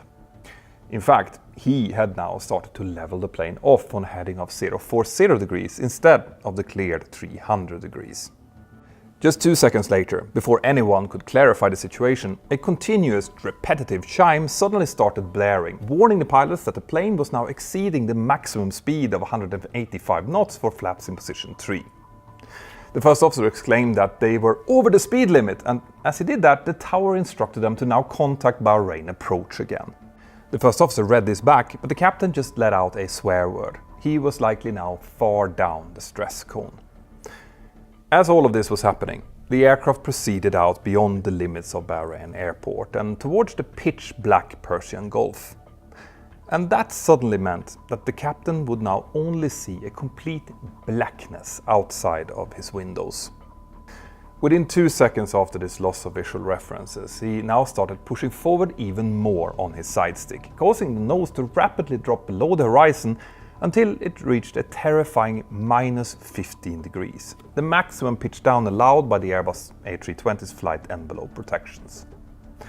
The timing here was not coincidental, as the loss of visual references greatly increases the effects of somatogravic illusion. Now, he still had his instruments working in front of him, but he doesn't seem to have looked much at those. As this was occurring, the first officer called out, "Speed checks, flaps 3, and the captain replied by ordering, "Flaps up." So he was still there, somewhat, even though he obviously weren't handling the aircraft correctly. But then, the stress rose even further when the ground proximity warning system, the GPWS, suddenly realized the aircraft's ground closure rate and started calling out "Sink rate," followed by several "Pull up." Now, the only correct way to respond to this particular warning is to immediately pull the nose up as far as the flight envelope protections would allow, make sure that the thrust is set fully forward and that the speed brakes are retracted. But here, none of the pilots reacted to it at all. So, what was going on? Well, the final report actually used a great analogy to help us understand that. You see, you have to think of the human brain as a one-channel processor. It can only handle so many things at a time before it reaches capacity, and then nothing new can get through. In situations of extreme stress, where many different stimuli are coming at us in a short period of time, the brain can engage in what's known as load shedding, in which it simply stops processing certain stimuli according to an instinctive hierarchy of importance. In many cases, audio processing, hearing, is one of the first things to go, which is why sounds can feel muffled or dull during moments of extreme panic, fear or confusion. So most likely, as more and more stress factors piled onto the captain, he actually lost his ability to perceive new auditory stimuli, which physically prevented him from hearing the ground proximity warnings. This type of situation can be prevented by rigorously drilling in the response to GPWS warnings, the terrain escape maneuver, in a simulator, since doing that retrains the subconscious brain to give those warnings a higher priority. But of course, Gulf Air hadn't provided a sufficient amount of that type of training for these pilots. Now, the first officer's workload was much lower here, since he wasn't responsible for hand-flying the airplane, so it's hard to believe that he was so overloaded that he couldn't hear those warnings. But because Gulf Air didn't provide ongoing training on either GPWS response or flap overspeed situations, it's possible that the first officer didn't really know which of these warnings presented a greater threat. Overspeeding the flaps isn't really a direct safety threat, but if he thought that it was, well then he would have faced a tough choice on deciding which warning to address first. That choice was made for him though, because the captain remained focused on the overspeed warning, and in fact, as the first officer called out "gears up" and started to mention the flaps, the captain now called "flaps all the way," still with the GPWS blaring in the background. When the confused and unassertive first officer saw the captain address the flap issue first, it's likely that he didn't even question whether this was the highest priority. He again just accepted it. Now, he probably didn't believe that his captain could fly the aircraft straight down into the water, but in fact, that's exactly what was now happening. And by failing to intervene and prompt the captain, or possibly even to take over the controls, the fate of this aircraft was now sealed. In the final seconds, the captain started pitching up slightly, but this was most likely a reaction to the captain's own disorientation rather than to the GPWS warnings. The last word on the cockpit voice recorder was the first officer announcing that flaps 0 had been set, and then it was all over. 2 seconds later, with nose down pitch of 6 degrees and an airspeed of 282 knots, Flight 072 slammed into the Persian Gulf, completely destroying the airplane, and all 143 souls on board were instantly lost.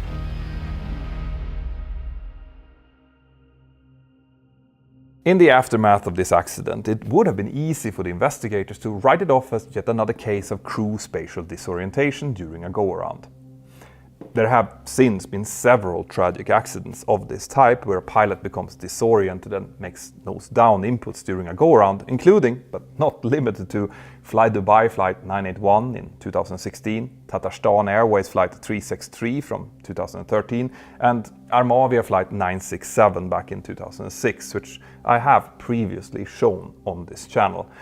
But to the investigators' credit, this investigation examined not only all of the factors that led to the flight crew's loss of situational and spatial awareness, but also the reasons behind the bad decisions that got them there in the first place. Intentional deviations from SOPs can seem in the moment like a good idea, but it's normally very hard to accurately assess the risks associated with leaving the safety net that those procedures provide. Especially in situations where the margins are already thin, like during a landing or a go-around. Once we stop operating inside of those defined procedures, we risk getting ourselves into very complex and unanticipated situations that might exceed our ability, no matter how skilled we believe ourselves to be. But what this investigation clearly showed was that this was much more complex than just pilots disregarding rules. Nobody violates this many SOPs in a vacuum. It was found that Gulf Air had contributed to this accident by ignoring and even eliminating training programs that would have helped the first officer to speak up, encouraged the pilots to maintain a more sensible airspeed, eased the captain's go-around decision, and improved the pilot's response to the flap overspeed and GPWS warnings. The airline also failed to implement policies that could have avoided the pairing of two weak and inexperienced pilots together, as well as programs that could have monitored their own flight operations to find any worrying trends. In the aftermath of the accident, several key personnel at Gulf Air and the Oman DGCA resigned, and contractors were brought in to help overhaul the airline's entire safety culture. Gulf Air temporarily suspended its instructor appointment and its ab initio training program in order to make major improvements to both processes. And the airline also introduced CRM training, more training on go-arounds, new procedures related to speed management and the stabilized approach concept, as well as visual maneuvering. They also moved to ensure that pilots would no longer perceive pressure to avoid go-arounds, and they installed an Airbus-approved modification that causes the flight director to automatically re-engage when go-around mode is activated. The anti-safety mindset that once plagued Gulf Air's top management was purged during several periods of leadership turnover, which involved a major scaling back of the company's operations as all countries except Bahrain rescinded their joint ownership. Gulf Air still exists today as the flag carrier of Bahrain, but since the tragedy of Flight 072, it hasn't had any more serious accidents.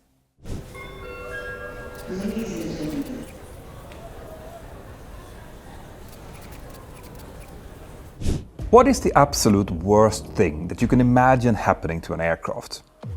Fire? The engines or wings falling off, maybe? Well, if that sounds a little bit too unrealistic, then you definitely need to continue watching. Stay tuned. Back in the autumn of 1958, one of the greatest leaps in aviation history was taking place as the first passenger jets from Douglas Aircraft and Boeing entered service. The original Douglas DC-8 and the Boeing 707 were the first really successful jet airliners to enter production in the West, and while the ill-fated de Havilland Comet had already been around for a few years at that point, there was still a lot left to learn about the design and operation of these new, bigger and faster airplanes. Our story today starts 1 year after the introduction of these two aircraft back in the fall of 1959, when Boeing was working to certify one of their first updated 707 variants, the 707-220. This variant was made specifically to meet the requirements of the airline Braniff International Airways, who wanted more powerful engines for hot and high operations, among other things. The 707-220 therefore featured 4 Pratt & Whitney JT4 Alpha-3 turbojet engines, which each generated an additional 2,800 pounds of thrust over the JT3 Charlie-6 turbojets on the original 707 model. This variant would later be rendered obsolete by the development of turbofan engines, which are much more powerful and efficient than turbojets, so Boeing ultimately only built 5 220s, and they were all earmarked for Braniff. Now, to prepare for the arrival of the new aircraft, which would be Braniff's first ever jets by the way, the airline sent several of their pilots over to Seattle to receive comprehensive transition training from Boeing directly. The Braniff crews then first underwent about 160 hours of ground school, where they were introduced to principles of jet-powered flight, as well as more specific characteristics of the 707. And by October 1959, the pilots had completed their ground school and were able to proceed into flying the actual aircraft. At that time, the 707-220 had finished certification flight testing, but was still awaiting final FAA approval. But Boeing had received the go-ahead to conduct introductory training flights so that airlines could begin operations with the new aircraft as soon as it was finally approved. This meant that on the 19th of October 1959, 8 people arrived at Boeing Field in Seattle, Washington, in order to conduct their first training flights. And the group included 4 pilots from Braniff, 3 pilots from Boeing, plus 1 FAA inspector. In command of the mission was a 32-year-old Boeing test pilot and instructor who at the time had about 5,000 hours of total time, including 369 on the Boeing 707. Now, that was not a lot of experience for someone in this particular role, especially since the 707 had been in commercial service for a full year already, but he nevertheless had all of the required qualifications. The other Boeing personnel consisted of a second pilot and a flight engineer, and the Braniff crew included 2 captains, a flight engineer, as well as a technical instructor. But for the sake of this story, we will mainly take a closer look at the 2 captains. The first one was 49 years old, with an astonishing 23,563 flying hours, which he had accrued over a career that stretched back to at least 1936. However, all of his previous experience had been on propeller aircraft, so this was going to be his first ever time flying a jet.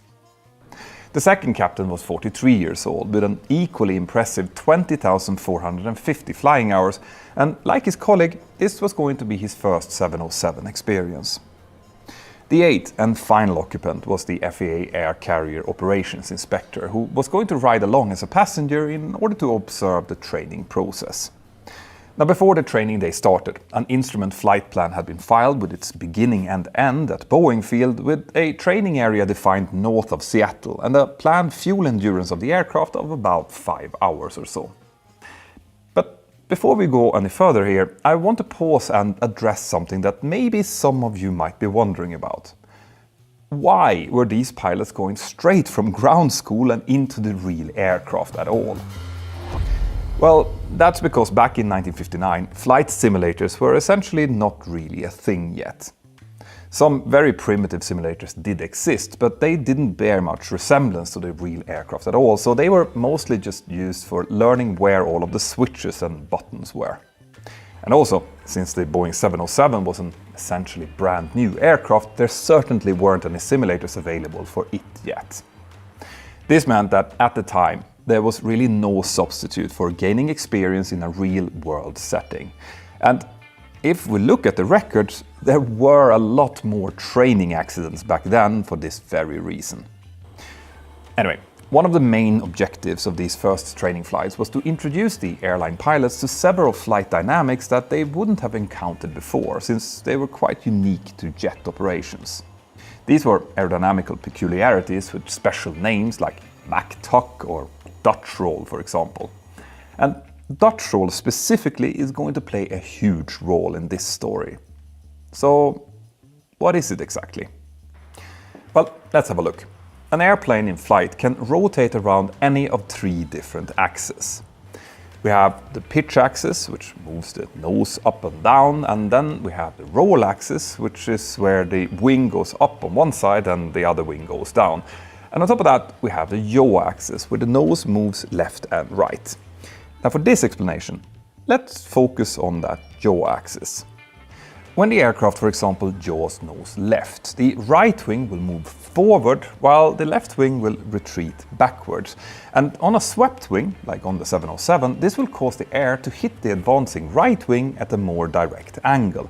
And this, together with the fact that the right wing will also move a little bit faster than left, will basically increase lift on that side. So this extra lift then pushes the right wing up, meaning that a roll is also introduced as a secondary effect. So an initial yaw tends to also turn into a roll in the same direction. Make sense, right? But as that yaw increases, the force from the oncoming airstream on the big flat surface of the vertical stabilizer also increases, eventually forcing the nose back the other way like a giant weathercock. And as the nose then swings back towards the right, inertia will keep it going all the way through the neutral position and into a slight right yaw, until the force on the stabilizer then reverses again, and so on. Meanwhile, the rolling cycle follows the yawing cycle, only with a slight delay, and this repeating cycle of coupled yawing and rolling is what's known as a Dutch roll. This is actually a characteristic of any aircraft, but it's much more pronounced on aircraft with swept wings for the reason I explained before, where it could actually become quite dangerous. Now, swept wings are necessary in order to fly at higher speeds, close to the speed of sound, so they are normally only found on jet aircraft. And even though swept wings makes Dutch roll worse, it's important to understand that it normally isn't an inherently dangerous characteristic, just really annoying and uncomfortable for the passengers and crew. The way aircraft engineers are trying to design the aircraft is so that the Dutch roll characteristics are either stable or neutral. Stable Dutch roll means that the amplitude of each swing is smaller than the one before, eventually trending towards zero. And neutral Dutch roll means that each swing is the same size, so it will continue forever until something is done about it, but at least it won't get any worse. But what engineers definitely want to avoid is something known as unstable or divergent Dutch roll. This is then obviously where the amplitude of each swing grows larger and could therefore escalate until control is lost or the airframe tears apart by the involved dynamic forces. But what would actually start a Dutch roll then? Well, normally, it occurs when something causes a sudden change in yaw, like a gust of wind, for example, which can then start this repeating cycle. And that would mean that if an aircraft would have unstable Dutch roll tendencies, well then, just a simple gust of wind could potentially turn into a real problem. For this reason, almost all passenger jets, whether unstable, stable or neutral, are equipped with something known as a yaw damper, which is a device that makes constant small rudder inputs in order to suppress or damp any uncommanded yawing movements. On the aircraft that I fly, the yaw damper is always on, making thousands of little inputs constantly over the course of a flight, and we pilots barely even have to think about it. Airline pilots today still learn about Dutch roll, obviously, when studying for their air transport pilot license, but we never really experienced Dutch roll in the simulator, nor in the real aircraft, because it really only occurs in the event of a yaw damper malfunction, and even then the aircraft are mostly inherently stable right now. But the pilots in this story had Dutch roll training as a big part of their training syllabi, as early as in their first ever flight. So why was that then? Well, as it turns out, that's a really interesting question. Back in the 1950s, when the Boeing 707 was designed, everyone knew a lot less about these type of flight dynamics, and partly as a result of that, the original versions of the 707 actually did have a slightly divergent Dutch roll characteristic. This divergence wasn't extreme. Each swing was only very slightly larger than the one before it, so it would take quite a while before the cycle became actively dangerous. But it still wouldn't sort itself out without active pilot intervention. Now, the 707 did have a yaw damper to help with this, but in the earliest versions it was quite primitive and actually came with some of its own problems. You see, yaw dampers today are designed so that the pilots doesn't feel their inputs. They basically operate out of sight and out of mind. But on the first 707s, the yaw dampers' rudder inputs were transmitted back through the control cables to the rudder pedals in the cockpit. Now, there are really only two times when the pilot needs to use rudder pedals on a large airliner in flight, and that's during a crosswind landing or takeoff, or during an engine failure, in order to cancel out the effects of asymmetric thrust. You see, when an engine failure happens, we will have to push rudder and yaw towards the live engine side in order to keep the flight path stable. But on these early 707s, the yaw damper would then try to resist that, forcing the pilots to have to apply excessive pressure on the pedals. And at lower airspeeds, control authority decreases, so pilots will have to push even more rudder in those scenarios to get the desired effect. And that obviously happens mostly during takeoff and landing. So in those scenarios, if the pilots also had to fight the yaw damper, well then the pilot force required to compensate for an engine failure could simply become too high, which would obviously be really bad close to the ground with little room for error. So for that reason, it was standard procedure on early 707s not only to disengage the yaw damper in the event of an engine failure, but to actually disengage the yaw damper preemptively during takeoff until the flaps were retracted and during the landing after full flaps had been selected. But remember, disengaging the yaw damper would expose the aircraft to the risk of unstable Dutch roll. And not only that, Dutch roll on all aircraft are also worse when the flaps are extended, which is precisely the configuration that the aircraft would be in where, in this case, the yaw damper was turned off. All of this meant that knowledge of Dutch roll characteristics, response and recovery were crucial for early 707 pilots.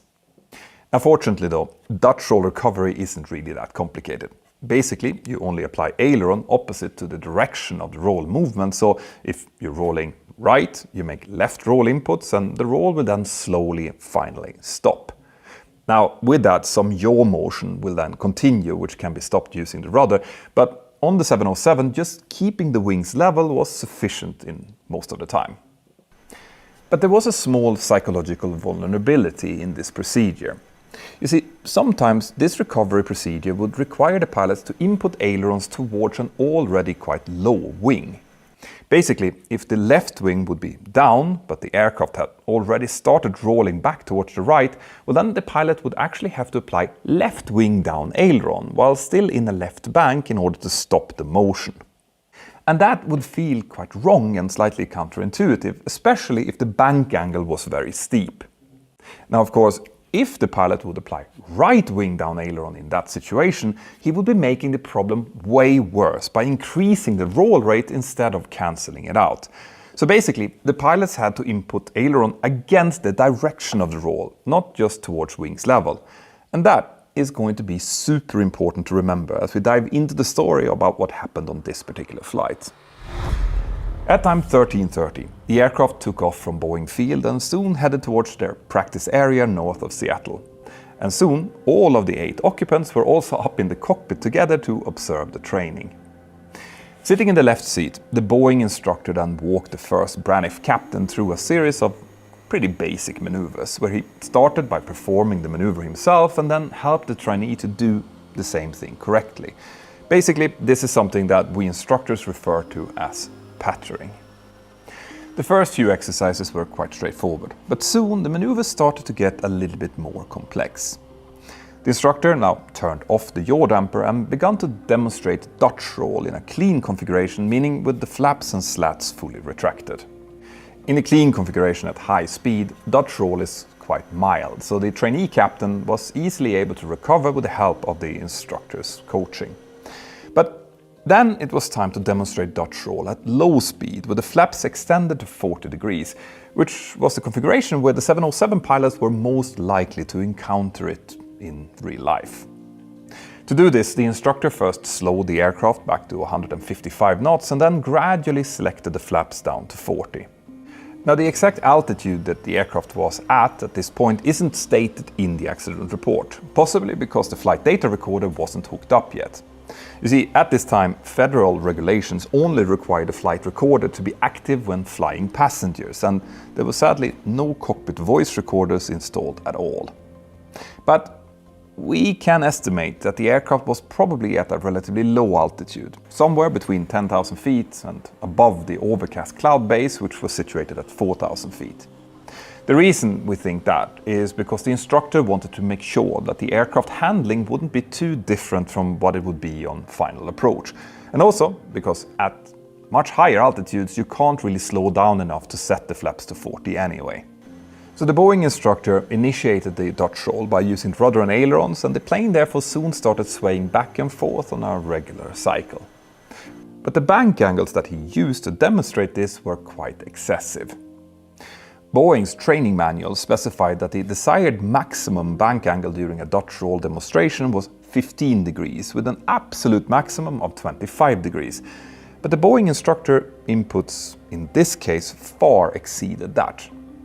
The Braniff technical instructor soon became concerned that the bank angles were above 25 degrees, and he then leaned over and reminded his colleague, the Boeing instructor, of these limits. The Boeing instructor replied that he was aware of this, but what he then proceeded to do demonstrated a deep-rooted disregard for the safety reasons behind these limits. You see, because the 707 was slightly unstable in Dutch roll, starting the sequence with a large bank angle could actually be quite dangerous, since it would take less time for the amplitude of the swaying to increase beyond the threshold for full loss of control. We also have to keep in mind here that these maneuvers were made for the purpose of training the Braniff captain, who had never previously flown a jet aircraft. And now, within an hour from feeling the aircraft for the first time, he was being asked to recover the plane from the very edges of its controllable flight envelope. It is actually quite incredible to me as a modern pilot that Dutch roll recovery was even part of the training program on day one back then, and it's even harder for me to understand why the Boeing instructor would choose to intentionally exceed the bank angle limits with a brand new trainee next to him. In hindsight, there might have been some elements of macho here, a desire to show off his own skills in what was then the most technologically advanced transport aircraft in the skies, but of course, we can never really know what went on in his head here. What we do know though, is that he now suggested that he should switch seats with the trainee so that the Braniff pilot could experience this Dutch roll recovery from the left seat as well. The Braniff captain consented to this, and the pair then swapped their positions.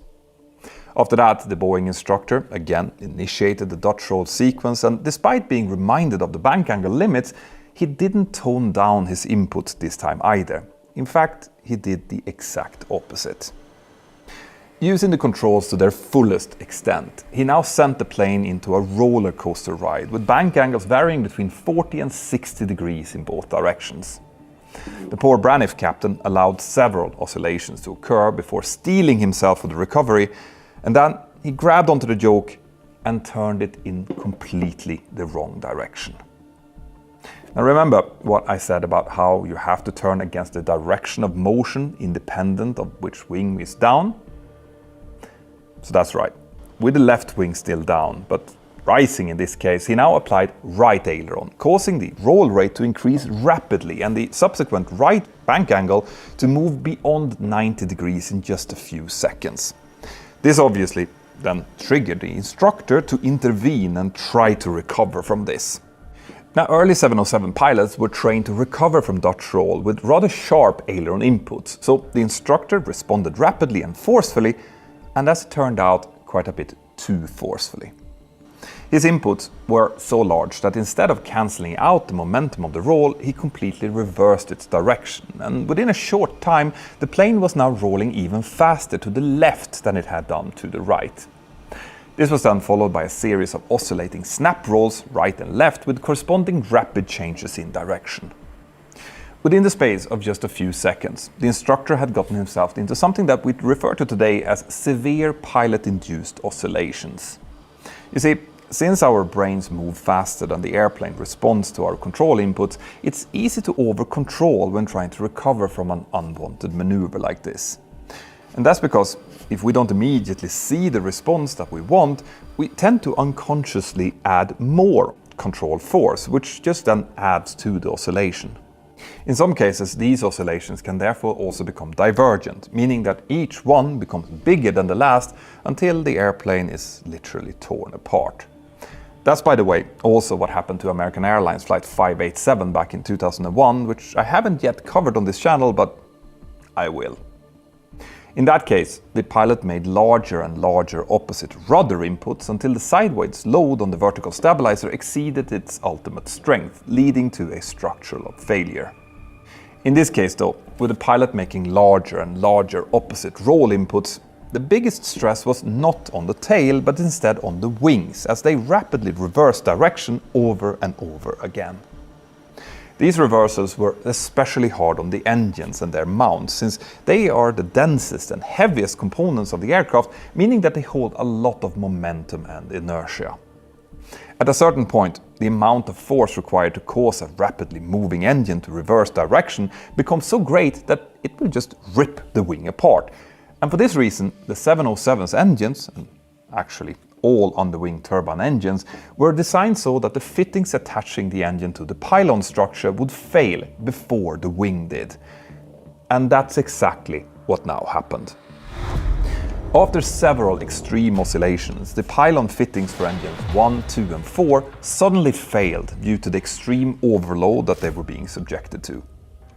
In the cockpit, 3 loud bangs were heard, and all 3 of the affected thrust levers snapped back to idle and then went completely slack, since the control cables connecting them to the engines had been severed. But that would be a later problem for the pilots. First, the aircraft needed to be put back under control. The instructor finally managed to stabilize the oscillations, but when the airplane stopped rolling, it was still in an inverted position with its nose pointing down towards the ground. So in order to recover, the instructor continued rolling left completely into a full barrel roll before finally returning to wings level in a medium dive with the airspeed rapidly increasing. Fortunately, he was then able to stop that dive without overloading the aircraft any further, but it was at that point immediately clear that they had now lost thrust on 3 out of their 4 engines. The FAA inspector volunteered to go back and look out the cabin windows to assess the damage, and when he did, he quickly observed that engines 1 and 4 had completely departed the aircraft, and that the number 2 had partially separated and was now tilting backwards with its exhaust area impending upward into the fully extended trailing edge flaps. On top of that, fires were now burning in all of the holes where the engines should have been, likely due to the fuel from the tanks igniting as the engines fell off. When the inspector returned to the cockpit to report this, the Braniff technical instructor looked back at the left wing and he saw that the number 2 engine had now also fallen off and had been replaced by a massive fire fed by the broken fuel feed lines. Meanwhile, down on the ground, witnesses in the area of Lake Kavanaugh near the town of Arlington, north of Seattle, had heard the plane overhead, but hadn't been able to see it due to the overcast cloud layer. They had then heard some type of large, loud noise, followed by the disturbing sight of 3 Pratt & Whitney JT4 Alpha engines just falling out of the clouds, with no sign of the aircraft that they had once been attached to. Can you imagine that? Anyway, these witnesses could only guess at the magnitude of the emergency that the crew was now facing on board the crippled aircraft. Although the Boeing 707 wasn't designed to be able to maintain altitude on only 1 engine, this aircraft was completely empty and was also missing the weight of 3 out of its 4 engines, so it might have been able to possibly limp back towards an airport if it hadn't been for the raging fire that was now rapidly consuming their left wing. The loss of 3 generators had also left the aircraft with basically no primary electrical source, so a number of other systems were inoperative as well. As the Boeing instructor put the plane into a shallow descent, the Braniff captain remained in the left seat, while the Braniff flight engineer handed over his station to his Boeing counterpart. Meanwhile, as the plane now descended through the cloud base at 4,000 feet, the Braniff technical instructor caught sight of the Lake Kavanaugh in front of them and suggested that maybe they should try and ditch in the lake. But the Boeing instructor thought that he could find a better place to put the aircraft down, so he turned past the lake and down a tributary creek towards the nearby valley of the Stilanguamish River. Outside, the witnesses now saw the plane emerge from the clouds, with 3 engines missing and a huge plume of fire pouring from its left wing and then streaking past its tail. On board, the Braniff flight engineer, the Braniff technical instructor, the second Boeing pilot and the FAA inspector concluded that a crash landing was imminent, so they left the cockpit to sit down in the tail section, whilst the second Braniff captain stayed in the cockpit and strapped himself into the remaining jump seats. And these split-second decisions about where to sit would soon end up having enormous consequences for the 8 people on board this crippled 707. The 4 who chose to sit in the back soon found themselves with a direct view of the escalating fire, which had now grown so large that it was starting to crack the windows and bubble the paint on the vertical stabilizer. From the cabin, they could also see that the fire had burned a hole clear through the wing, making the internal wing structure of spars, cords and stringers fully visible. On top of that, the fire had also burned a hole through the flaps and completely destroyed the left inboard aileron. Now, the 707 had both inboard and outboard ailerons, but they weren't independent. The outboard ailerons were driven mechanically by the inboard ones whenever the flaps were extended to provide more roll control. And with the flaps retracted, the outboard ailerons weren't used at all, just the inboard ones together with the spoilers. So this meant that due to the loss of the left inboard aileron, the left outboard aileron now also was lost. And the final report indicated that the right outboard aileron for some reason also didn't work, but it didn't really explain why that was. The best my team and I was able to come up with was that this had to do with some kind of issue related to the flaps, but we aren't really sure, so if you think that you know the answer to this, let me know in the comments here below and don't forget to subscribe when you're down there. Anyway, according to the final report, by this point only the right inboard aileron and the right outboard spoilers were working, which together made up only about 3/8 of the 707's normal roll control. The rudder could also be used to indirectly induce roll using yaw, but that option was compromised because the hydraulic pumps that helped the pilots move the rudder had stopped working when the electrical power was lost. Now, it was still possible to move the rudder manually through the control cables, so that would have taken a lot of muscle force to do. All of this was a huge problem, because the still functional number 3 engine on the right wing was providing asymmetric thrust, and on top of that there was excess drag on the left wing, where the raging fire had now also burned a 35 square foot hole in the upper wing surface. This meant that the aircraft now wanted to yaw towards the left and also drop the left wing, since it was producing way less lift than it should due to the hole and to the damage of the flap. The pilots tried retracting the flaps from 40 degrees back to 28, which improved roll control a little bit, but there was still barely enough to counteract the asymmetric thrust and drag that they were now facing. Approaching the river valley, the pilots now desperately searched for a landing site, and they finally found an open field that might just be long enough. But their aircraft was now on the verge of falling apart, and it was soon also rocked by an explosion as more fuel vapors ignited. Melted pieces of the left wing was now running backwards across the fuselage and also falling down in a trail behind them. As the pilots tried to finally slow down for landing, their control authority decreased even further due to the slower airflow over the control surfaces. And this meant that if they didn't reduce the asymmetry somehow or increase their speed, they would quickly lose lateral control and possibly go into a spin.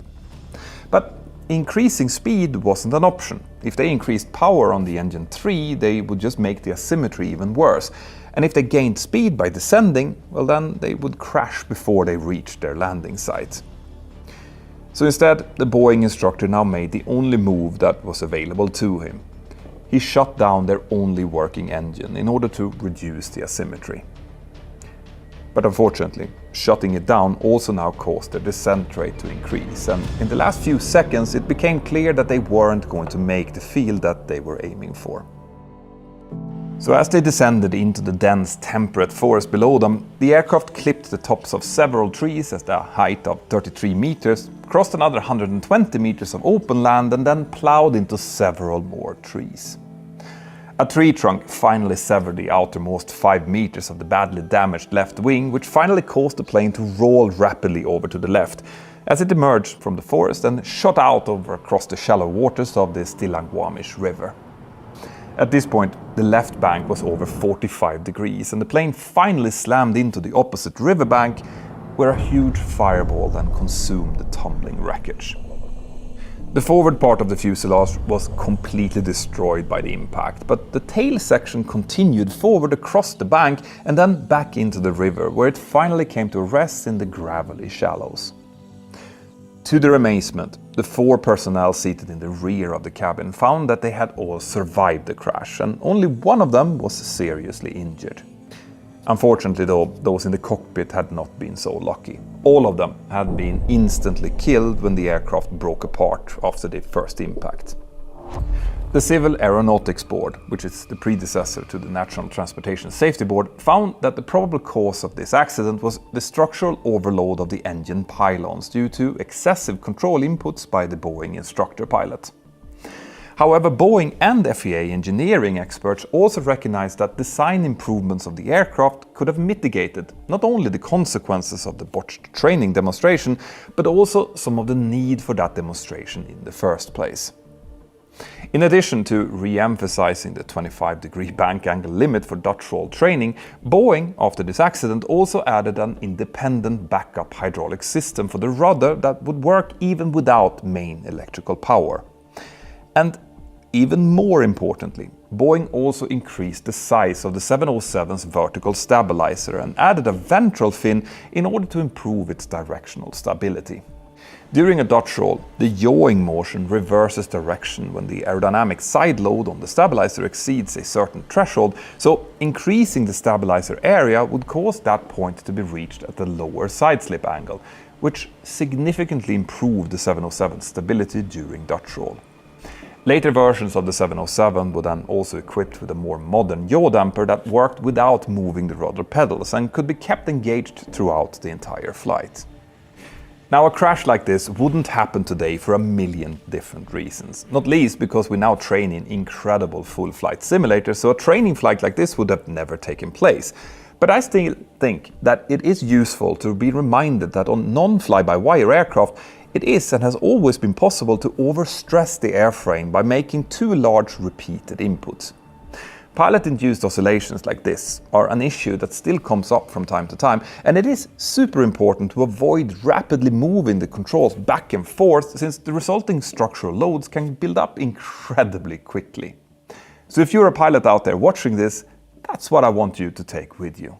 Now, can you imagine being on a flight where the pilots are effectively playing around in the front? I'm guessing you would likely skip that if you could, but as my next video will show, this does happen, sometimes with some quite interesting consequences. And if you want to see that video right now, then scan this QR code or go to patreon.com/join/mentorpilot. My patrons are now previewing this video, and I would love to hear what you think about it as well. My name is Peter Hörnfeldt and you're watching Mentor Pilot. Have an absolutely fantastic day wherever you are, and I'll see you next time. Bye-bye.